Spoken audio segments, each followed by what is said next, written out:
আসসালামু আলাইকুম। অবিরাম বাংলার সংবাদে সবাইকে স্বাগত জানাচ্ছি। আমি শারমিন সালাম। শুরুতেই বিআরবি কেবলস সংবাদ শিরোনাম। দুপুরে প্রধান উপদেষ্টার সঙ্গে গুরুত্বপূর্ণ বৈঠকে বসতে যাচ্ছে বিএনপি। আগামী জাতীয় সংসদ নির্বাচনে সুনির্দিষ্ট রোডম্যাপ চাইবেন দলটির নেতারা।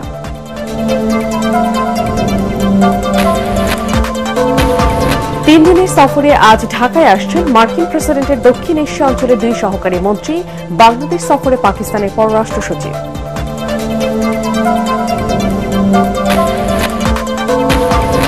দুটি কালভার্টে ভাগ্য বদলে গেছে নড়াইলের ডুমকুড়িয়া বিল এলাকার হাজারো কৃষকের। বছর জুড়ে নানা ফসলের চাষ, শত কোটি টাকার আয়।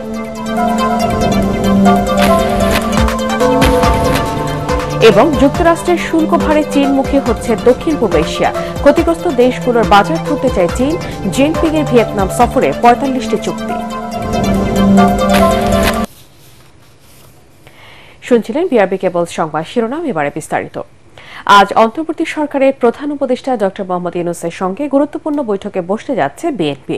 প্রধান উপদেষ্টার রাষ্ট্রীয় বাসভবন যমুনায় বেলা ১২টায় এই বৈঠক হওয়ার কথা রয়েছে।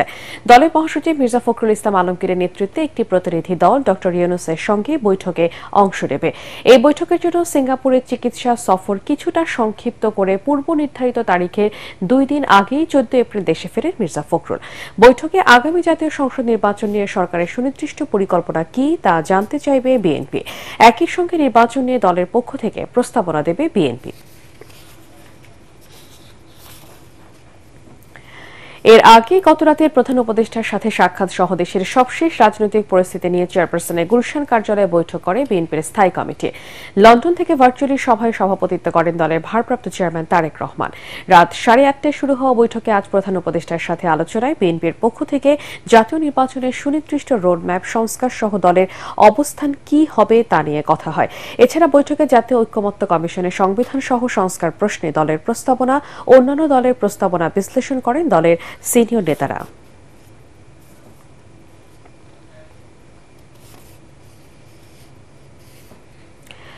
কতটুকু সংস্কার করে নির্বাচন দেয়া হবে তা নির্ভর করছে ঐকমত্য কমিশনের সাথে রাজনৈতিক দলগুলোর সংলাপের উপর। ফরেন সার্ভিস একাডেমিতে সংবাদ সম্মেলনে একথা জানিয়েছেন প্রধান উপদেষ্টার প্রেস সচিব শফিকুল আলম। এ সময় প্রধান উপদেষ্টার বিশেষ সহকারী ডক্টর আনিসুজ্জামান চৌধুরী জানিয়েছেন, চ্যালেঞ্জ থাকলেও নির্ধারিত সময় এলডিসি উত্তরণ থেকে বাংলাদেশের পিছিয়ে আসার সুযোগ নেই। সম্ভাব্য বিভিন্ন খাতে চাপ মোকাবেলায় উচ্চ পর্যায়ের মনিটরিং টিম গঠন করা হয়েছে বলেও জানান তিনি। বিস্তারিত জানাচ্ছেন একরামুল হক সায়েন। স্বল্পোন্নত দেশ বা এলডিসি থেকে উত্তরণে করণীয় ও সম্ভাব্য চাপ মোকাবেলায় প্রস্তুতি ঠিক করতে সংশ্লিষ্টদের সাথে বৈঠক করেছেন প্রধান উপদেষ্টা ডক্টর মোহাম্মদ ইউনূস। এ বিষয়ে একটি উচ্চ পর্যায়ের কমিটি গঠনের নির্দেশনা দেন প্রধান উপদেষ্টা। ফরেন সার্ভিস একাডেমিতে সংবাদ সম্মেলনে প্রধান উপদেষ্টার বিশেষ সহকারী ডক্টর আনিসুজ্জামান চৌধুরী জানান, বাংলাদেশের এলডিসি উত্তরণ এখন সময়ের অপেক্ষা মাত্র। আমাদের যে ইনস্টিটিউশনাল ক্যাপাসিটিগুলি, আমাদের যে ইনস্টিটিউশন, আমাদের ধরেন ডেডিকেটেড ট্রেডের উপর কাজ করার জন্য এরকম কোনো দপ্তর কিংবা মিনিস্ট্রি কিংবা এজেন্সি নাই। আমাদের ট্রেড নেগোসিয়েশন করার জন্য যে ধরনের দক্ষ অফিসার দরকার, সেটা আমরা রিক্রুটমেন্টের কাজ আজ থেকে শুরু হয়ে যাবে। আমাদের প্রধান চেন হচ্ছে গভর্নেন্স। আমরা যে হারে করাপশন করি, এগুলির পিছনে তো আমরা এখন এই সরকার সংস্কারগুলি করছে। তিনি জানান, এলডিসি উত্তরণ হলে কোনো সমস্যা যেন তৈরি না হয় সেজন্য প্রয়োজনীয় প্রস্তুতি নিচ্ছে সরকার। এ নিয়ে ব্যবসায়ীদের উদ্বিগ্ন হওয়ার কিছু নেই বলেও আশ্বস্ত করেন তিনি। যে সমস্ত সুযোগ আমরা এখন পাচ্ছি, মনে করেন আমরা duty free, quota free access পাচ্ছি, সেটা কিন্তু 2026 সালে বন্ধ হয়ে যাবে না। অলরেডি অনেকগুলো দেশ অফারই করেছে আমাদেরকে। আমাদের যে ক্রিটিক্যাল মার্কেট আছে, ইউ ফর এক্সাম্পল, ওরা 2029 সাল পর্যন্ত এবারে বলেই দিয়েছে। তাহলে আমরা যে পিছিয়ে দিব, পিছিয়ে কেন দিবেন? আমরা চাওয়ার আগেই তো ওরা অফার করেছে। অস্ট্রেলিয়া বলেছে ইট ডাজন্ট ম্যাটার, তো আপনারা গ্রাজুয়েট করেন না করেন, আমাদের যে সুযোগগুলো আছে সেই সুযোগগুলি চলবে। যে জায়গাটাতে ব্যবসায়ী বন্ধুরা চিন্তিত, এটা কিন্তু অলরেডি ওভারকাম হয়ে গেছে আমি মনে করি। মধ্যম আয়ের দেশের তালিকায় অন্তর্ভুক্ত হলে সম্ভাব্য বিভিন্ন খাতে চাপের আশঙ্কা থাকলেও বাংলাদেশ বাড়তি কি সুবিধা পাবে এমন প্রশ্ন ছিল সাংবাদিকদের। আপনি অন্য সুবিধা পাওয়ার চেষ্টা করবেন কেন? আপনি সুবিধা সৃষ্টি করে নেবেন। আমরা ভিক্ষার মেন্টালিটি থাকবে কেন? আমার এটা তো যে বললাম, আমাদের কলোনিয়াল হ্যাংওভার, ভিক্ষার জন্য আমরা কি সুবিধা পাবো? আমি সুবিধা ক্রিয়েট করে নেব। সংবাদ সম্মেলনে ন্যূনতম বা বেশি সংস্কার বলতে সরকার কি বোঝাতে চাচ্ছে এমন প্রশ্নেরও জবাব দেন প্রধান উপদেষ্টার প্রেস সচিব শফিকুল আলম। আমাদের পলিটিক্যাল পার্টিগুলো যে বিষয়গুলো ওনারা ঐক্যমতে পৌঁছবেন সেটার উপর ডিপেন্ড করবে যে আমরা আসলে কতটুকু সংস্কার করতে যাচ্ছি, এবং সেই সময় আসলে ডিসিশনটা হবে যে কতটুকু কোন সংস্কারে আমরা যাব নাকি বেশি কতটুকু। যে যদি এমন হয় যে আমরা 200টা সংস্কার করব, তার মধ্যে কি 10টা এখন করব, বাকিটা যারা পলিটিক্যাল গভর্নমেন্ট আসছে তারা করবে, এরকম এই পুরো বিষয়টা নির্ভর করছে কনসেনসাস কমিশনের সাথে পলিটিক্যাল পার্টি ডায়ালগের উপরে। আরেক প্রশ্নের জবাবে তিনি বলেন, ভারত, পাকিস্তান সহ সার্কভুক্ত সব দেশের সাথেই বন্ধুত্বপূর্ণ সম্পর্ক চায় বাংলাদেশ। ইকরামুল হক সায়েম, এটিএন বাংলা, ঢাকা। 3 দিনের সফরে আজ ঢাকায় আসছেন মার্কিন প্রেসিডেন্টের দক্ষিণ ও মধ্য এশিয়া ব্যুরোর deputy assistant secretary Nicole N Chulick এবং পূর্ব ও Pacific bureau deputy assistant secretary Andrew Herrup. সফরকালে বাংলাদেশের বর্তমান পরিস্থিতি নিয়ে বিএনপি, জামাত সহ বিভিন্ন রাজনৈতিক দল ও নাগরিক সমাজের প্রতিনিধিদের সঙ্গে মতবিনিময়ের কথা রয়েছে তাদের। এছাড়া আজ ঢাকায় আসছেন পাকিস্তানের পররাষ্ট্র সচিব আমনা বালুচ। আগামীকাল রাষ্ট্রীয় অতিথি ভবন পদ্মায় বাংলাদেশের পররাষ্ট্র সচিব জসিমউদ্দিনের সঙ্গে বৈঠকে পাকিস্তানের পক্ষে নেতৃত্ব দেবেন আমনা বালুচ। এ সময় দুই দেশের বাণিজ্য, বিনিয়োগ, প্রতিরক্ষা, কৃষি, তথ্য যোগাযোগ প্রযুক্তি সহ নানা বিষয়ে আলোচনা করবেন তারা। 37 সহপাঠী বহিষ্কারের প্রতিবাদ এবং উপাচার্য অপসারণের এক দফা দাবিতে উত্তাল খুলনা প্রকৌশল ও প্রযুক্তি বিশ্ববিদ্যালয় কুয়েট। বিশ্ববিদ্যালয় বন্ধের নোটিশ উপেক্ষা করে ক্যাম্পাসে চলছে শিক্ষার্থীদের বিক্ষোভ। তারা বলছে, ভিসির অপসারণ এবং দ্রুত শিক্ষা কার্যক্রম শুরু না করলে কঠোর কর্মসূচি ঘোষণা করা হবে। আবাসিক হল খুলে দেওয়ার আহ্বানে কর্তৃপক্ষ সাড়া না দেয়ায় তালা ভেঙে 6টি হলেও প্রবেশ করেছে শিক্ষার্থীরা। এদিকে শিক্ষার্থীদের বহিষ্কারাদেশ পুনর্বিবেচনার আহ্বান জানিয়েছে ছাত্রদল। খুলনা থেকে এসএফ হাবিবের তথ্যচিত্র নিয়ে ইমদাদুল্লাহ বাবুর রিপোর্ট। আবারও উত্তাল দক্ষিণাঞ্চলের প্রকৌশল শিক্ষার বিদ্যাপীঠ কুয়েট। এবার 37 সহপাঠীর বহিষ্কারের প্রতিবাদ এবং বিশ্ববিদ্যালয়ের উপাচার্যের অপসারণের এক দফা দাবিতে ক্যাম্পাস জুড়ে বিক্ষোভে শিক্ষার্থীরা। আন্দোলনরতরা মঙ্গলবার অদম্য বাংলার পাদদেশে সমাবেশ করে। পরে বিক্ষোভ মিছিল নিয়ে বিভিন্ন বিভাগের সামনে গিয়ে শিক্ষকদের হল খোলার অনুরোধ করে। সাড়া না পেয়ে এক পর্যায়ে প্রথমে খান জাহান আলী হল ও পরে অন্যান্য হলের তালা ভেঙে ভেতরে ঢোকে বিক্ষুব্ধরা।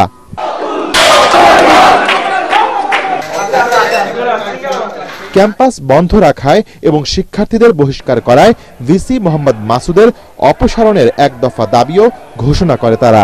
যেহেতু ভিসি নেট পানি অফ করে শিক্ষার্থীদের হল থেকে বের করে দিয়েছে, যেহেতু ভিসি আন্দোলনরত শিক্ষার্থীদের বিরুদ্ধে মামলার ইন্ধন দিয়েছে, যেহেতু ভিসি আন্দোলনরত শিক্ষার্থীদেরকে বহিষ্কার করেছে, সেহেতু আমরা 6 দফা থেকে এক দফা ঘোষণা করছি।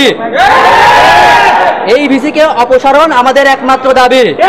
আমাদের দফা 1 এর বাইরে আপাতত আমাদের আর কোনো কর্মসূচি থাকছে না। তবে শিক্ষার্থীদের দাবির বিষয়টি সিন্ডিকেটের সিদ্ধান্ত বলে জানান বিশ্ববিদ্যালয়ের রেজিস্ট্রার। শিক্ষার্থীদের শান্ত থাকার অনুরোধ করেন তিনি। সিন্ডিকেটের সিদ্ধান্ত সেটা বলে দিলাম। আমি এটুকুই বললাম, প্রবেশ বাইরে হলে টিকে গেলে এগুলি করতে পারবে, সে কাজ করতেছে। আজকে জানি না উপর থেকে যদি আসে আদেশ, তারপরে ছাত্র রাজনীতি নিষিদ্ধের দাবিতে দ্বন্দ্বের জেরে গত 18 ফেব্রুয়ারি রক্তক্ষয়ী সংঘর্ষে অর্ধশতাধিক মানুষ আহত হন। পরে 25 ফেব্রুয়ারি পর্যন্ত বিশ্ববিদ্যালয় বন্ধ ঘোষণা করে কর্তৃপক্ষ। গত সোমবার রাতে বিশ্ববিদ্যালয়ের সিন্ডিকেটের জরুরি সভায় তদন্ত কমিটির প্রতিবেদনে 37 শিক্ষার্থীকে সাময়িক বহিষ্কারের সিদ্ধান্ত নেওয়া হয়। একই সাথে আগামী 2 মে আবাসিক হল এবং 4 মে শিক্ষা কার্যক্রম চালুর সিদ্ধান্ত নেয় সিন্ডিকেট। সিন্ডিকেটের এই সিদ্ধান্ত এবং সহপাঠীদের বহিষ্কারাদেশ প্রত্যাখ্যান করে ক্যাম্পাসে আন্দোলন করছে বিক্ষুব্ধ শিক্ষার্থীরা। ইমদাদুল্লাহ বাবু, এটিএন বাংলা। দুটি কালভার্টে ভাগ্য বদলে দিয়েছে নড়াইলের ডুমকুরিয়া বিল এলাকার কৃষকদের। এখন এই বিল থেকে বছরে 100 কোটি টাকা আয় করছেন তারা। একসময় বছরে 9 মাস পানির নিচে তলিয়ে থাকত বিলটি। বর্তমানে পানি নিষ্কাশনের জন্য খাল খননের পাশাপাশি দুটি কালভার্ট নির্মাণ করায় বছর জুড়ে চাষ করা যাচ্ছে ডুমকুরিয়া বিলে। নড়াইল প্রতিনিধি জহির ঠাকুরের রিপোর্ট, জানাচ্ছেন মিজান শাহজাহান। নড়াইল সদর উপজেলার বিসালী ইউনিয়নের ডুমকুরিয়ার বিলকে কেন্দ্র করে ঘুরে দাঁড়িয়েছে 10 গ্রামের কৃষকের অর্থনীতির চাকা। একসময় বিলটি বছরে 9 মাস পানির নিচে তলিয়ে থাকায় এক মৌসুমে ধান আবাদ করত কৃষকরা, যা দিয়ে সারা বছর সংসার চালানো সম্ভব হতো না তাদের। তাই কৃষকদের দাবির মুখে পানি নিষ্কাশনের জন্য কাটা হয় খাল, তাতেও মিলছিল না সমাধান। এই অবস্থায় যাতায়াতের জন্য গেল অর্থ বছরে আধা কিলোমিটার দূরত্বে নির্মাণ করা হয় 2টি কালভার্ট। ব্রিজ হওয়াতে আমি সব থেকে বেশি উপকৃত এবং আমার পার্শ্ববর্তী ভাইরা, কৃষক ভাই বা আমার ঘের চাষি ভাই যারা আছে তারা ভীষণভাবে উপকৃত। এই ব্রিজটা দিয়ে আপনার শ্মশানে যায় লোকজন, ওই বনকৈশখালীবাসী এবং চাকইবাসী যাতায়াত করে। কৃষির সাথে যারা সম্পৃক্ত তাদের অন্তত উন্নয়ন ঘটেছে। এই ব্রিজটা হওয়ার পরে তাদের পাওয়ার টিলার থেকে শুরু করে মাছ আনা নেওয়া, বিভিন্ন প্রকারের কৃষি পণ্য, সর্বপ্রকারের সুযোগ সুবিধা এই ছোট্ট একটি ব্রিজেই কিন্তু এনে দিয়েছে। এখন কৃষকরা বছরে 2 বার ধান আবাদ করছেন, পাশাপাশি চাষ করছেন বিভিন্ন প্রজাতির মাছ, এমনকি সবজিও আবাদ করছেন অনেকে। এটা প্রকল্পটি গ্রহণ করার একটা গুরুত্বপূর্ণ দিকও ছিল। এটা একসময় এটিএন বাংলা একটা নিউজ করেছে যে এখানে যে হিন্দু সম্প্রদায়ের যে মানুষ আছেন তারা যখন মারা যায় রাস্তার অভাবে এবং ব্রিজের অভাবে তাদেরকে সৎকার করার জন্য শ্মশানে নিয়ে যাচ্ছে না, তাদেরকে ওই নদীর পাড়ে রেখে নৌকায় ভেলায় করে ওপারে নিয়ে তারপর তাদেরকে শ্মশানে নিয়ে যাওয়া হতো। এই নিউজটা আমাদের চোখে আসে। যে বিলে একসময় আবাদি করা ছিল দুষ্কর, এখন সেই বিলের মাছ স্থানীয় চাহিদা মিটিয়ে সরবরাহ করা হচ্ছে দেশের অন্যান্য জেলায়। Bureau report, ATN Bangla. যুক্তরাষ্ট্রের শুল্ক ভারে বিশ্ব বাণিজ্যে চীনমুখী হচ্ছে দক্ষিণ পূর্ব এশিয়ার দেশগুলো। এরই মধ্যে চীনা প্রেসিডেন্টের ভিয়েতনাম সফরে দেশটির সাথে অর্থনৈতিক ও কৌশলগত সম্পর্ক এগিয়ে নিয়েছে বেইজিং। মালয়েশিয়া ও কম্বোডিয়া সফরেও আসছে সুখবর। ট্রাম্পের অস্থির শুল্ক নীতির কারণে ক্ষতিগ্রস্ত দেশগুলোর বাজার ধরতে শি জিনপিং এর এই সফর আন্তর্জাতিক অঙ্গনে সৃষ্টি করেছে বাড়তি উত্তেজনা। ওয়াশিংটনের শুল্ক বোঝায় ক্ষতিগ্রস্ত দেশগুলোকে কাছে টানতে পারে চীন। বিস্তারিত শরীফুল ইসলামের প্রতিবেদনে।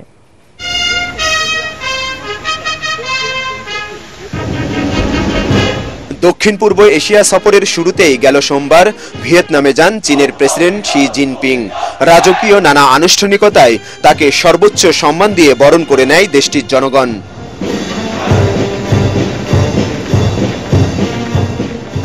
সফরকালে রাজধানী হ্যানয়ে ভিয়েতনামের স্বাধীনতা সংগ্রামে নেতৃত্ব দেওয়া ও আধুনিক ভিয়েতনামের প্রতিষ্ঠাতা হো চি মিনের সমাধিতে শ্রদ্ধা জানান চীনা প্রেসিডেন্ট।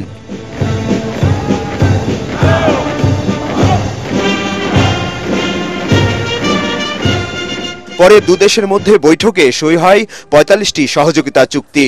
ভিয়েতনামের শীর্ষ নেতা লামের সঙ্গে বৈঠকে চীন ও ভিয়েতনামের প্রতি যুক্তরাষ্ট্রের একতরফা আধিপত্যের তীব্র বিরোধিতা করেন এই কমিউনিস্ট নেতা। এবছর এটি আমার প্রথম বিদেশ সফর, যেখানে আমি ভিয়েতনামকেই প্রথম বেছে নিয়েছি। চীন ভিয়েতনাম ইতিহাসের এক সন্ধিক্ষণে দাঁড়িয়ে এখন আমাদের হাতে হাত মিলিয়ে এগিয়ে যেতে হবে। তবে চীনা প্রেসিডেন্টের ভিয়েতনাম সফরে বড্ড ক্ষেপেছেন মার্কিন প্রেসিডেন্ট। ওভাল অফিসে বসে ক্ষুব্ধ সেই প্রতিক্রিয়া দেখিয়েছেন ডোনাল্ড ট্রাম্প। আমি চীন ও ভিয়েতনামকে দোষ দিচ্ছি না, তাদের বৈঠকটি খুবই চমৎকার, তবে আমার মনে হচ্ছে তারা যুক্তরাষ্ট্রকে শায়েস্তা করতে চায়। বর্তমানে বিশ্ব বাণিজ্যে বিরাজ করছে একটি সংকট। একদিকে চীনের মাথার উপর যুক্তরাষ্ট্রের আরোপিত 145% শুল্ক, অন্যদিকে ভিয়েতনামের উপরও ওয়াশিংটনের শুল্ক বোঝা। আর এই সুযোগটাই কাজে লাগাতে চায় চীন। আমেরিকা শুল্ককে চীনের বিরুদ্ধে অস্ত্র হিসেবে ব্যবহার করছে, যা চীন সহ সব দেশের জন্যই হুমকি। যুক্তরাষ্ট্রের এই আধিপত্যবাদ আমরা মেনে নিতে পারি না। ভিয়েতনাম সফর শেষ করেই মালয়েশিয়া আসেন শি।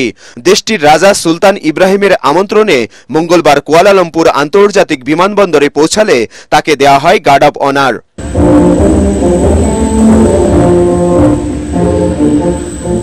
দক্ষিণ এশিয়ার আরেক দেশ কম্বোডিয়ার প্রধান রপ্তানি বাজার যুক্তরাষ্ট্র।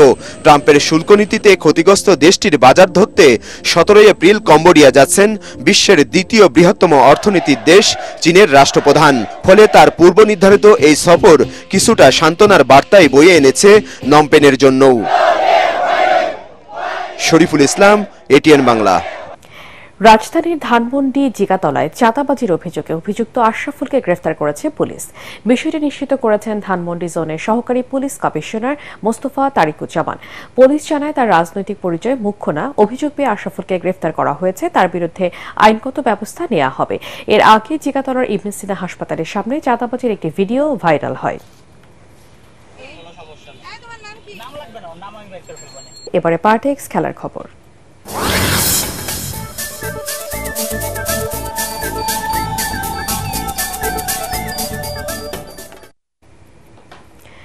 হেরিকিও চ্যাম্পিয়ন্স লিগের সেমিফাইনাল নিশ্চিত করেছে বার্সেলোনা এবং Paris Saint Germain PSG. Quarter ফাইনালের দ্বিতীয় লেগে বরুসিয়া ডর্টমুন্ডের কাছে ৩-১ গোলে হেরেছে কাতালানরা, আর পিএসজিকে কাঁপিয়ে দিয়েও অ্যাস্টন ভিলা ম্যাচ হেরেছে ৩-২ ব্যবধানে। Report SM আশরাফের। প্রথম লেগে ৩-১ গোলে পরাজয়। অ্যাস্টন ভিলাকে তাই ঘুরে দাঁড়াতে হলে অবিশ্বাস্য কাণ্ড ঘটাতেই হতো, কিন্তু ভিলা পার্কে ২৭ মিনিটের মধ্যে আশরাফ হাকিমি আর নুনো মেন্ডিস গোল করে সেই স্বপ্নে বড়সড় ধাক্কা দেয়। তবু হাল ছাড়েনি উনাই এমেরির শিষ্যরা। পরের প্রতিটি আক্রমণে পিএসজি রক্ষণ দুর্গ কাঁপিয়ে দিতে থাকে তারা। ইউরি টিয়েলসম্যানের শট ৩৪ মিনিটে জাল খুঁজে নেয় ফরাসি ক্লাবের। ৫৫ মিনিটে ডি বক্সের বাইরে থেকে জন ম্যাকগিন অবিশ্বাস্য শটে যে গোল করেন, তাতে পিএসজি ফুটবলারও কুর্নিশ জানাতে বাধ্য হন। ম্যাচ সমতায় ফেরে ২-২ গোলে। ২ মিনিটের ব্যবধানে তৃতীয় গোল পেয়ে যায় ইংলিশ ক্লাবটি। মার্কাস রাশফোর্ডের বানিয়ে দেওয়া বলকে গন্তব্যে পাঠান এজরি কনস্টা। ২ লেগ মিলিয়ে ভিলা তখন ৫-৪ ব্যবধানে পিছিয়ে। এই ব্যবধান প্রায় ঘুচিয়ে দিচ্ছিলেন স্বাগতিক ফুটবলাররা, কিন্তু তাদের সামনে প্রতিরোধের দেয়াল হয়ে দাঁড়িয়ে দলকে রক্ষা করেন পিএসজি গোলরক্ষক জিয়ানলুইজি দন্নারুমা। তাতেই কপাল পুড়ে অ্যাস্টন ভিলার। একইভাবে বার্সেলোনার বিপক্ষেও বরুসিয়া ডর্টমুন্ডকে অসাধারণ গল্প লিখতে হতো। প্রথম লেগে ৪ গোলে পিছিয়ে থাকা দলটিকে ১১ মিনিটে লিড এনে দেন সেরহু গিরাসি। বার্সার ভয় বাড়িয়ে দিয়ে ৪৯ মিনিটে ব্যবধান দ্বিগুণ করেন গিনির এই ফুটবলার। ২ লেগ মিলে স্কোরলাইনের ব্যবধান কমে আসে ৪-২-এ।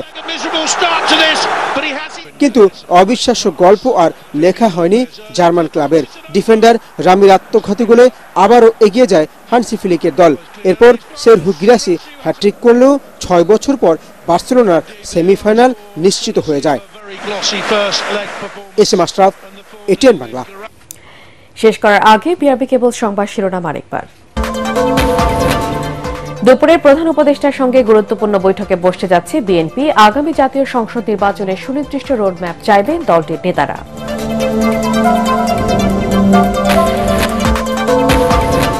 ৩ দিনের সফরে আজ ঢাকায় আসছেন মার্কিন প্রেসিডেন্টের দক্ষিণ এশিয়া অঞ্চলের ২ সহকারী মন্ত্রী। বাংলাদেশ সফরে পাকিস্তানের পররাষ্ট্র সচিব।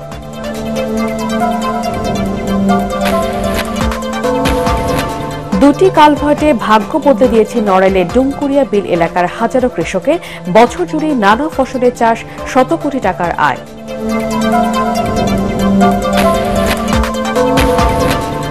এবং যুক্তরাষ্ট্রের শুল্ক ভারে চীনমুখী হচ্ছে দক্ষিণ পূর্ব এশিয়া। ক্ষতিগ্রস্ত দেশগুলোর বাজার ধরতে চায় চীন। জিনপিংয়ের ভিয়েতনাম সফরে ৪৫টি চুক্তি।